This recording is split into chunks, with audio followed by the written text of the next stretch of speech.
think it's time to start putting down some buildings, because otherwise this layout is not that much fun. I'm going to be using a whole bunch of different assets for what I'm about to do. I'm mostly going to be plopping down buildings. I'm not going to zone absolutely anything, because I'm not a crazy person, of course. But I guess it's worth pointing out that I'm actually going to be using a lot of vanilla buildings as well. And you're going to see at the end of the episode in the cinematics. I'm planning a few more cinematics than the previous episode, just so you know. Let me first tell you about this area down here by this overpass, this bridge. I'm thinking of making this part of the industrial area of the city. So we're going to actually have, from what I've been thinking so far, and by the way, none of this, like I said before in the previous episode, is set in stone. I'm going to be changing things as I go, especially given the limited space that we have in terms of geography, which is probably another thing that I'm going to be changing quite dramatically, especially that hill that's right next to the train station. I think that has the days for that are numbered, I guess is what I'm trying to say. But as I was saying, industrial area just underneath that bridge. It's probably going to have some dock access. In this episode, by the way, I'm just going to be laying down a few buildings here and there just to get the basics of the city functioning. But I'm definitely going to come back and add a bit more detail pretty much throughout. In fact, one interesting fact about this episode is that all of the detail that I'm going to be adding is going to involve zero props, zero decals, zero everything other than network skins, which I actually have a couple of comments about network skins. But yeah, for the most part, all the detail is going to be done by the buildings themselves, the textures from the map theme, and the different road networks that I'm trying, which I haven't mentioned that in the previous episode. I should have done that. But I downloaded a whole bunch of custom roads that for the most part look amazing. I'm trying really hard to not use network extensions anymore, mainly because they're amazing, don't get me wrong, but I'm kind of tired of the crosswalks, like the one you see on the screen right there. It's just something that no mod is still able to really get rid of. We have the road options mod that gets rid of the vanilla roads crosswalks, as you can see also on screen right now.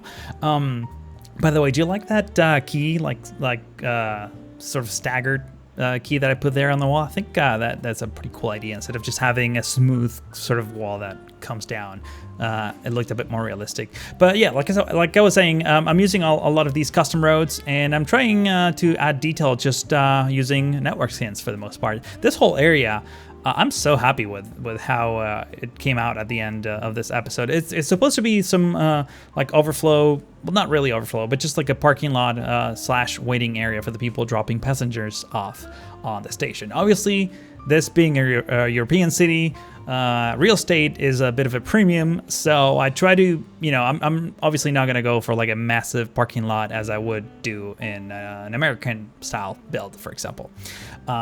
This city is probably pretty old, and the city sort of grew around it, and whatever empty lot you can get your hands on, maybe put down a parking lot if that's really needed. In the case of the train station, I thought it was actually worth spending or at least using a big footprint to put some parking lots, mainly for passengers loading, and for Ubers to wait for passengers and things like that.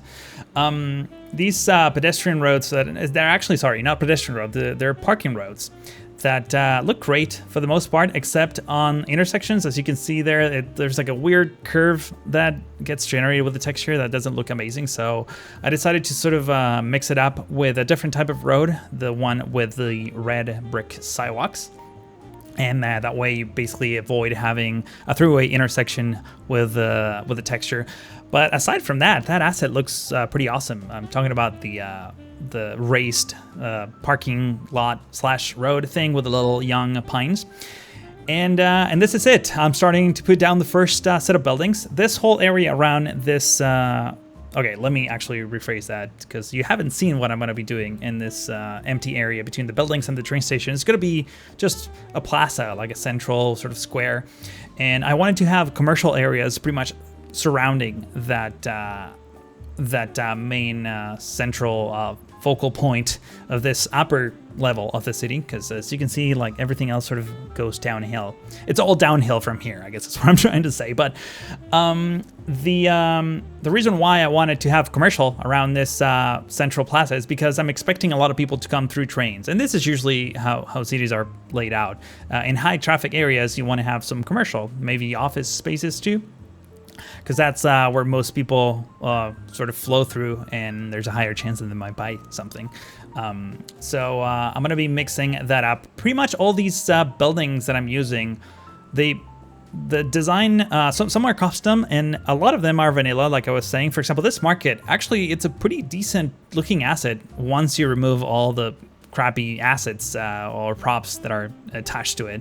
In this case, there was a whole bunch of billboards that are not necessarily the nicest, so I got rid of those using Prop It Up, as I usually do.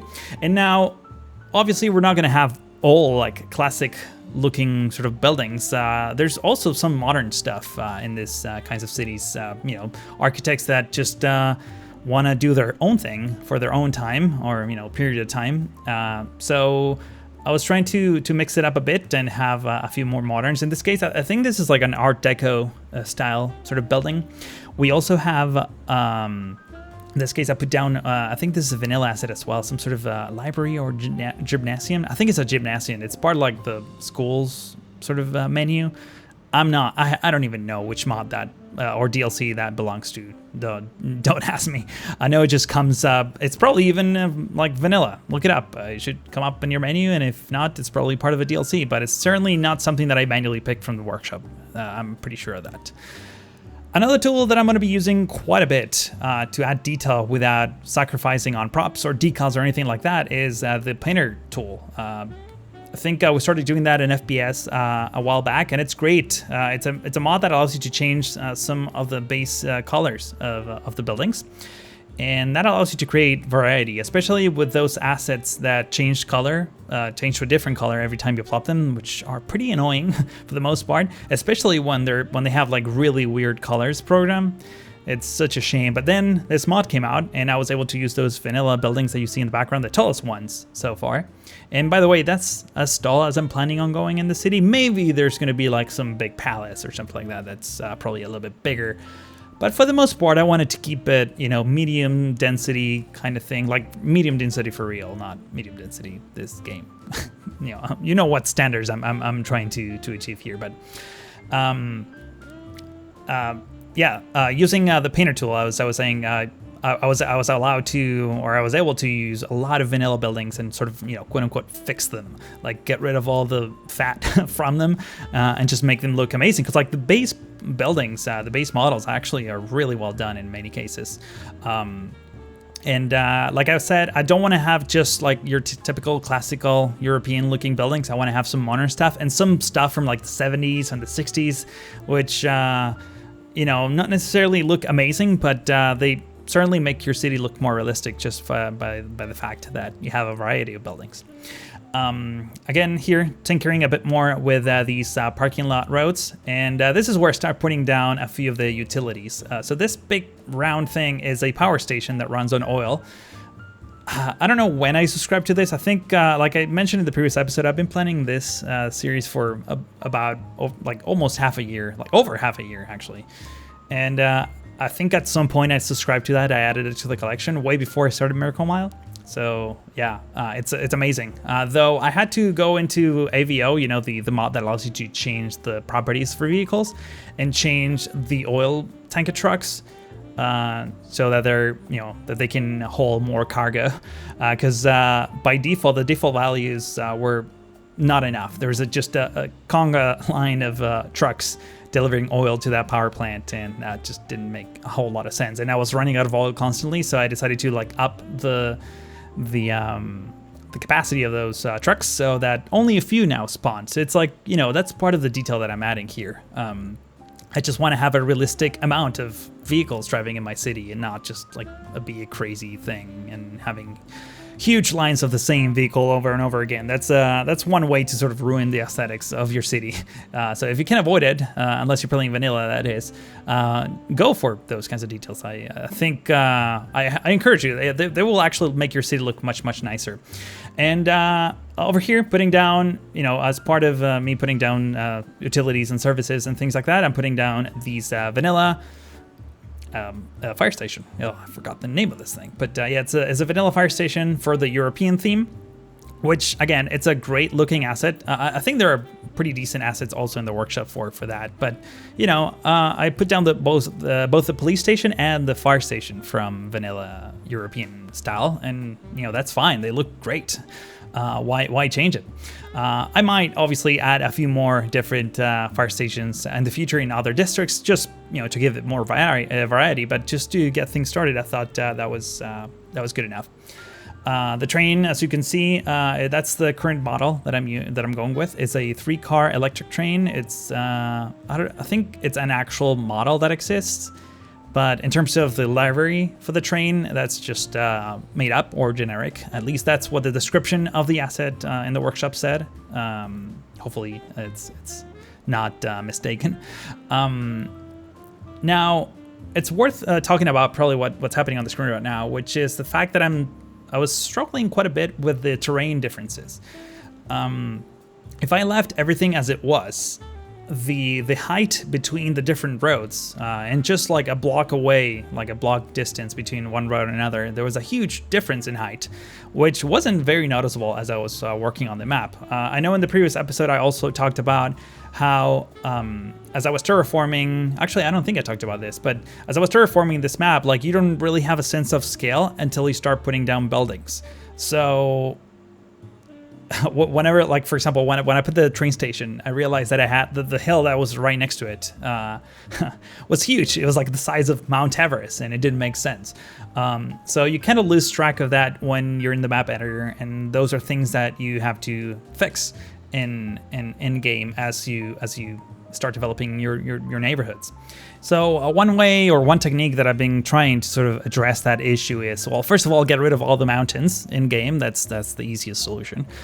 But in this case, at least for now, what I'm doing is I'm using this sort of combination. And by the way, these are like vanilla buildings that I'm about to put. They're the ugliest vanilla buildings ever, but they look amazing. I mean, ugly as in like real life kind of architecture, but they're like really well done and really well textured that are like absolutely fantastic. Sorry. Tangent is over. What I was talking about before is that in order to address the height difference, the techniques that I'm using is, for example, here I'm using segments of road to keep the flat terrain from like clipping and doing weird glitches. I mean, it's pretty glitchy, but since it's all covered in buildings and all these buildings are sort of clipped with one another, all that glitchiness sort of gets hidden under the rug. And I'm also using keys to sort of retain the wall to some degree. Later on in future episodes, I'm going to be adding a whole bunch of trees and vegetation. So far, I haven't added anything, by the way. This whole video has been me plopping things. And you're going to see in the cinematics, actually, how much detail I was able to achieve without the use of any trees or anything at all other than network skins, as I was saying at the beginning of the episode, and just me putting down buildings and just removing ugly props. Even this building that I'm putting right here, right next to that parking lot, it's disgusting, but it just fits because I spent some time tweaking the colors, and it's just an architecture that you would actually find on the sort of the outskirts of the city. One thing I didn't mention though is, well, in this episode I'm not going to be actually creating tram lines. I feel like the network needs to be extended a bit more and the population needs to sort of grow a little bit before I put some work into that. In fact, I was thinking that might be a good idea to do it on a live stream, because I can take my time, show you around, like actually mark all the tram stops and the bus stops and things like that. So stay tuned for that. I think it's much more watchable in a live stream than if I do it really quickly on a time lapse. What else? Yeah, so in terms of well, I don't know what I was going to say. I totally forgot. But it's fine because we're actually getting really close to the end of this episode. In the next episode, I have no idea what I'm going to be working on. I just recorded this too, and now I need to immediately switch to FPS, which I'm about to record the last episode. That should be coming out next week, actually this week, if you're watching this, depending on when you're watching this video. It will be this week, but it's coming up. In any case, if you enjoyed this episode, please consider giving it a like. That way YouTube knows that this is worth watching.